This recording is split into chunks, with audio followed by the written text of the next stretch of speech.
শ্বশুরবাড়ি এসেছি বেড়াতে।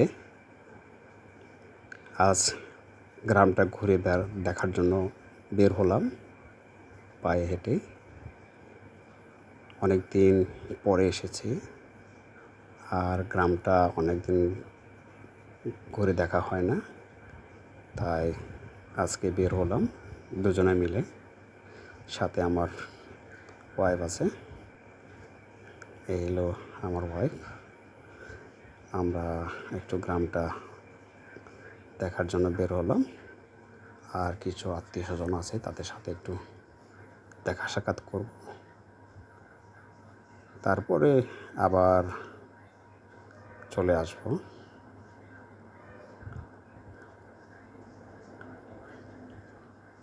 বহুদিন পরে দেখা সাক্ষাৎ হবে আত্মীয় স্বজনের সাথে, তাই বের হলাম। কারণ শ্বশুরবাড়ি আসি, গ্রামটা ঘুরে দেখা হয় না, সবার সাথে সাক্ষাৎ হয় না। প্রথম আসলেই একটু বেরোতাম, সবার সাথে সাক্ষাৎ করতাম। এখন ইদানিং সেরকম সাক্ষাৎ করা হয়ে ওঠে না, তাই আজকে দেখেন অনেকদিন পরে দেখা সাক্ষাৎ, তাই কোলাকুলি করতেছে আমার ওয়াইফের সাথে।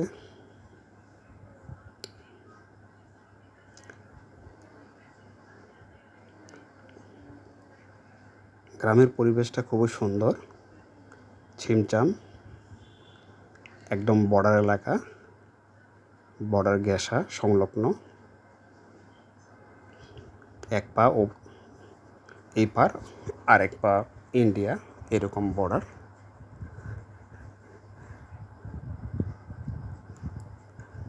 একদম কাছাকাছি।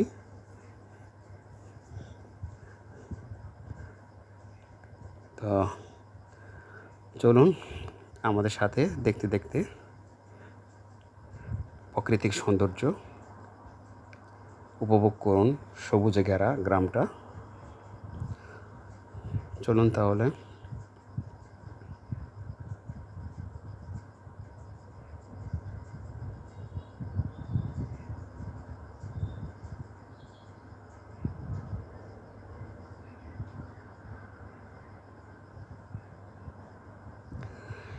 গ্রামের পরিবেশগুলো অনেক সুন্দর।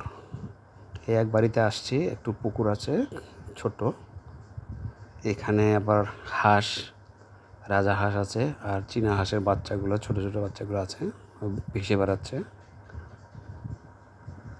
কিছু খুঁজতেছে খাওয়ার জন্য।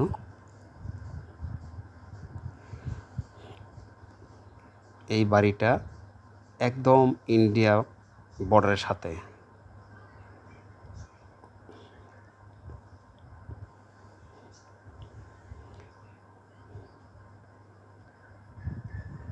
শুধু বাড়ি ঘরটায় পড়ে নাই, সীমানার সাথে লাগোয়া।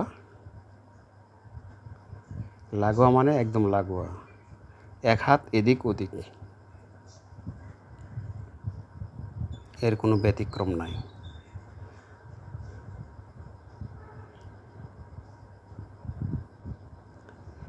ওই যে পাহাড়টা দেখতেছেন, এটা হলো ইন্ডিয়া। আর বাড়ির জিনিসপত্র দেখতেছেন,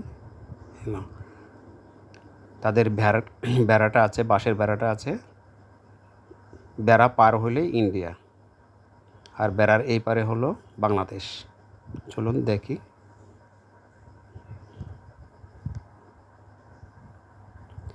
এই যে বাঁশের বেড়াটা, এই বেড়াটা পেরোলেই ইন্ডিয়া, আর এই পারে হলো বাংলাদেশ। আমি যাচ্ছি না, কারণ এখন খুবই রেস্ট্রিক্টেড, বিপজ্জনক, নিষেধাজ্ঞার কবলে পড়া আছে। এই জন্য আমি পার হচ্ছে না বেড়ার, কারণ এই পাহাড়টা হলো ইন্ডিয়ার।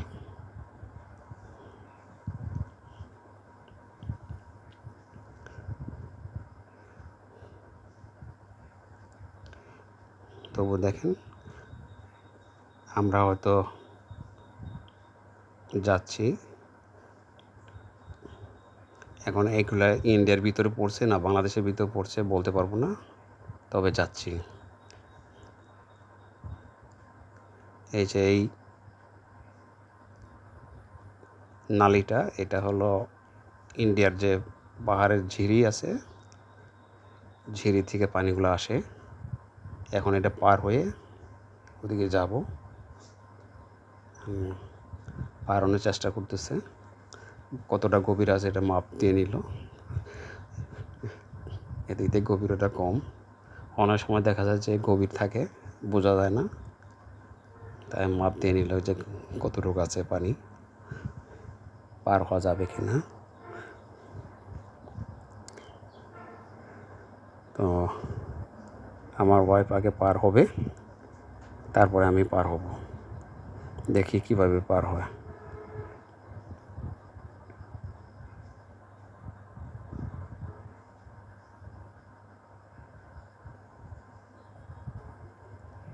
পানি অল্প, কিন্তু যে কাদা আছে, কাদা ডেবে যায়।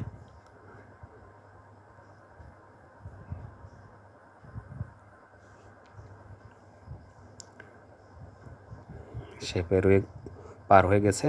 এখন আমি দেখি, চেষ্টা করি পার হওয়ার জন্য। একটা ক্যামেরাটা দিয়ে দিচ্ছে তার কাছে, সে উল্টোভাবে ধরে রাখছে, এই জন্য তার চেহারাটা দেখা যাচ্ছে।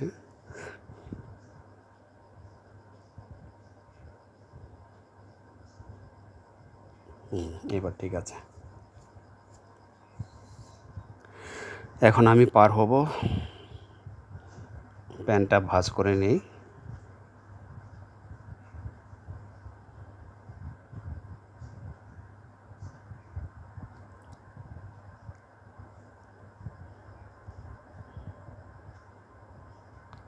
শেষ পর্যন্ত পার হয়ে গেলাম।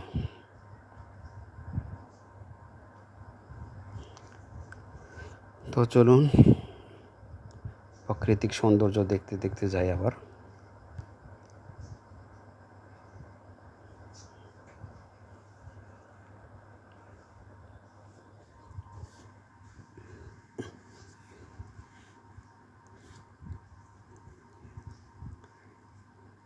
এখন আবার কিছু একটা গাছ দেখেছে, এটা নিয়ে দাঁড়াচ্ছে,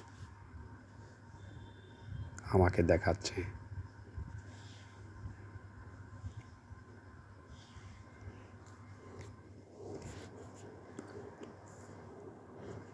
আবার নিজেও ক্যামেরা বন্দি করে নিচ্ছে।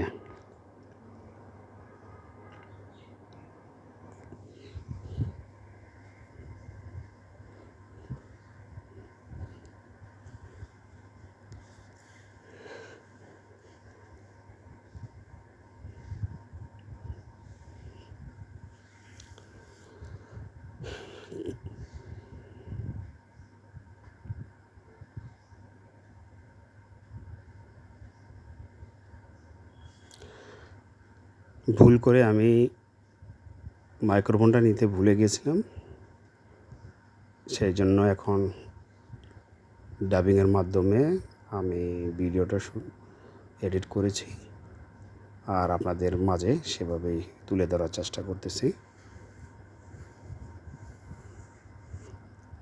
আর আমার খেয়াল ছিল না যে এটা বিল্ট ইন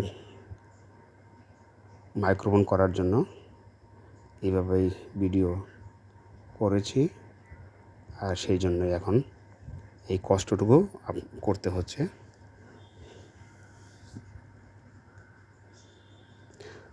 আপনাদের জন্য এক্সপ্লেন করে দিতে হচ্ছে। এটা একজন পরিচিতের বাড়ি,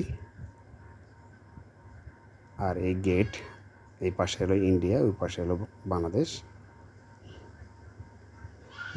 ম্যাক্সিমাম বাড়িগুলো, কিছু কিছু বাড়ি আছে ইন্ডিয়া বর্ডারের সাথে। এখন চলে আসছি আমাদের পরিচিত স্কুল মাঠের এদিক দিয়ে।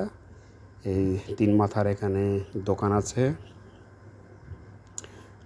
কিছু দোকানপাট আছে পরিচিত। এটা হলো স্কুলের মাঠ, আর ওইটা হলো স্কুল ঘর।